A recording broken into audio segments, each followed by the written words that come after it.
جی ناظرین، آج کے اس ویڈیو میں سلطان غزنوی رحمۃ اللہ علیہ کا ایک عجیب واقعہ۔ مولانا رومی رحمۃ اللہ علیہ نے سلطان غزنوی رحمۃ اللہ علیہ کا ایک عجیب واقعہ لکھا ہے جو بڑا عبرت خیز سبق آموز ہے۔ وہ یہ کہ سلطان محمود غزنوی رحمۃ اللہ علیہ کے زمانے میں چوروں کا کچھ زور ہو گیا تھا۔ بادشاہ اس کی وجہ سے پریشان ہوا اور چوروں کو پکڑنے کے لیے ایک عجیب تدبیر نکالی کہ شاہی لباس اتار کر چوروں کا سا لباس پہن لیا اور شہر میں گشت کرنے لگا۔ ایک جگہ پر دیکھا کہ بہت سے چور اکٹھے بیٹھے ہوئے آپس میں باتیں کر رہے ہیں۔ بادشاہ بھی ان میں بیٹھ گیا۔ چوروں نے پوچھا کہ تم کون ہو؟ بادشاہ نے کہا میں بھی تم جیسا ہوں۔ چوروں نے سمجھا کہ یہ بھی کوئی چور ہے۔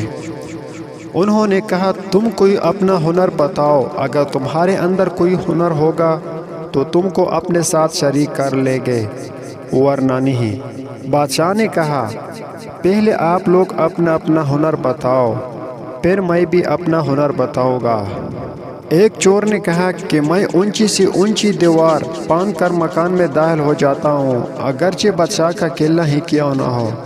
دوسرے نے کہا میری ناک کی یہ حیثیت ہے کہ میں کسی جگہ کی مٹی سونگھ کر بتا دیتا ہوں کہ یہ خزانہ ہے یا نہیں۔ تیسرے چور نے کہا میرے بازو میں اتنی طاقت ہے کہ میں گھر میں گھسنے کے لیے اس میں سوراخ کر سکتا ہوں۔ چوتھے چور نے کہا میں ماہر حساب ہوں، کتنا بڑا خزانہ کیوں نہ ہو، چند لمحوں میں حساب لگا کر تقسیم کر دیتا ہوں۔ پانچویں چور نے کہا میرے کانوں میں ایسی حیثیت ہے کہ میں کتے کی آواز سن کر بتا دیتا ہوں کہ کتا کیا کہہ رہا ہے۔ چھٹے چور نے کہا میری آنکھیں میں یہ حیثیت ہے کہ جس چیز کو رات میں دیکھ لیتا ہوں دن میں اس کو پہچان لیتا ہوں۔ اب بادشاہ نے کہا کہ میرے داڑھی میں یہ حیثیت ہے کہ جب مجروحین کو پھانسی کے پھندے کے حوالے کیا جاتا ہے اس وقت اگر میری داڑھی ہل جاتی ہے تو مجروحین پھانسی کے پھندے سے بچ جاتے ہیں۔ چونکہ وہ بادشاہ تھا تو اس نے ایک خاص لطف اندوز سے اپنا ہنر اور کمال بیان کیا۔ سارے چور یہ بات سن کر خوش ہو گئے اور کہنے لگے کہ آپ تو چوروں کے قطب ہے، جب ہم کسی مصیبت میں پھنس جائیں گے تو آپ ہی کے ذریعے ہم کو خلاصی مل سکتی ہے۔ پھر سب نے مشورہ کیا اور طے کیا کہ آج بادشاہ کی یہاں چوری کی جائے، اس لیے کہ آج مصیبت سے چڑھانے کے لیے داڑھی والا موجود ہے۔ لہذا سب کے سب بادشاہ کے محل کی طرف چل پڑے۔ راستے میں کتا بھونکا تو کتے کی آواز پہچاننے والے نے کہا کہ کتا کہہ رہا ہے کہ بادشاہ تمہارے ساتھ ہے، لیکن چور پھر بھی چوروں کے ارادے سے باز نہ آئے اور بادشاہ کے یہاں چوری کر ڈالی اور خزانہ لوٹ کر جنگل کی طرف آئے۔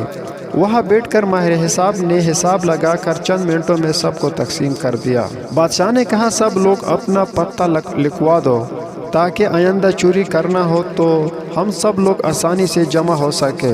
سب کا پتہ نوٹ کر لیا گیا اور سب نے اپنا اپنا راستہ لیا۔ اگلے دن بادشاہ نے عدالت لگوائی اور پولیس کو حکم دیا کہ سب کو پکڑ کر لاؤ۔ جب سب چور ہتھکڑیاں ڈال کر حاضر کیے گئے، بادشاہ نے سب کو پھانسی کا حکم دے دیا اور کہا کہ اس مقدمے میں کسی گواہ کی ضرورت نہیں کیونکہ سلطان خود وہاں موجود تھا۔ جب 6 کے 6 پھانسی کے تخت پر کھڑے ہو گئے تو وہ چور جو آنکھوں کے حیثیت والا تھا اس نے بادشاہ کو پہچان لیا کہ یہ وہی شخص ہے جو رات ہمارے ساتھ تھا۔ وہ تخت دار سے چلایا کہ حضور کچھ دیر کے لیے امن دی جائے اور آپ سے تنہائی کا موقع دیا جائے۔ بادشاہ نے کہا ٹھیک ہے، تھوڑی دیر کے لیے پھانسی موقف کر دو اور اس کو میرے پاس بھیج دو۔ اس نے حاضر ہو کر عرض کیا کہ ہر ایک نے اپنی حیثیت بتا دی، ہر ایک نے اپنا ہنر بتا دیا۔ ہمارے وہ ہنر جن پر ہم کو ناز تھا انہوں نے ہماری بدبختی کو اور بڑھایا کہ آج ہم تخت دار پر ہیں۔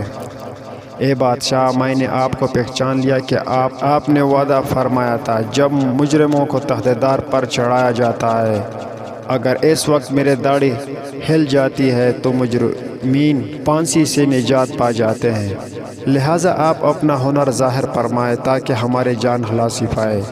سلطان محمود غزنوی نے کہا تمہارے ہنروں نے تو تمہیں مبتلا قہر کر دیا ہے، لیکن یہ شخص جو سلطان کا عارف تھا اس کے چشم سلطان شناس کے تفیل میں تم سب کو رہا کیا جاتا ہے۔ اس عجیب و غریب قصے کو بیان کر کے مولانا رومی رحمۃ اللہ علیہ کہتے ہیں کہ دنیا میں ہر شخص اپنے ہنر پر ناز کر رہا ہے۔ بڑے بڑے ہنر اپنی بدمستیوں میں مست اور خدا سے غافل ہے، لیکن کل قیامت کے دن ان کی یہ ہنر کچھ کام نہیں آئے گے، بلکہ یہی دنیاوی ہنر ان کو مبتلا قہر و عذاب کر دے گے۔ اور اس کے برخلاف جن لوگوں نے اس دنیا کے اندھیرے میں اپنے حقیقی بادشاہ خدا کو پہچان لیا اور اس کی معرفت اپنے دلوں میں فائدہ کر لی، قیامت کے دن یہ خود بھی نجات پائے گے اور اس کی سفارش گنہگاروں کے حق میں قبول کی جائے گی۔ یاد رکھو، جس نے دنیا کے اندھیرے میں خدا کو پہچاننے کا ہنر سیکھ لیا تو پھر دوسرے ہنر سیکھنا کچھ مضر نہیں، کیونکہ پھر کوئی بھی ہنر آپ کو رب سے غافل نہیں کر سکتا۔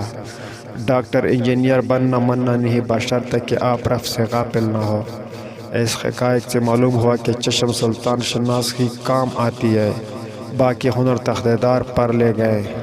اسی طریقے پر دنیا کی تمام کاروبار جو رب سے غافل ہو کر کیے جاتے ہیں، وہ آخرکار انسان کو تباہی و بربادی میں ڈال دیتے ہیں۔ لیکن جب کوئی شخص رب کی معرفت کا نور حاصل کر لیتا ہے اور وہ رب سے غافل ہونے کے بجائے عاقل بن جاتا ہے تو وہ شخص خود بھی نجات پاتا ہے اور دوسروں کو بھی نجات دلانے کے ذریعہ بن جاتا ہے۔ اس لیے سب سے بڑی چیز رب ذوالجلال کی معرفت ہے۔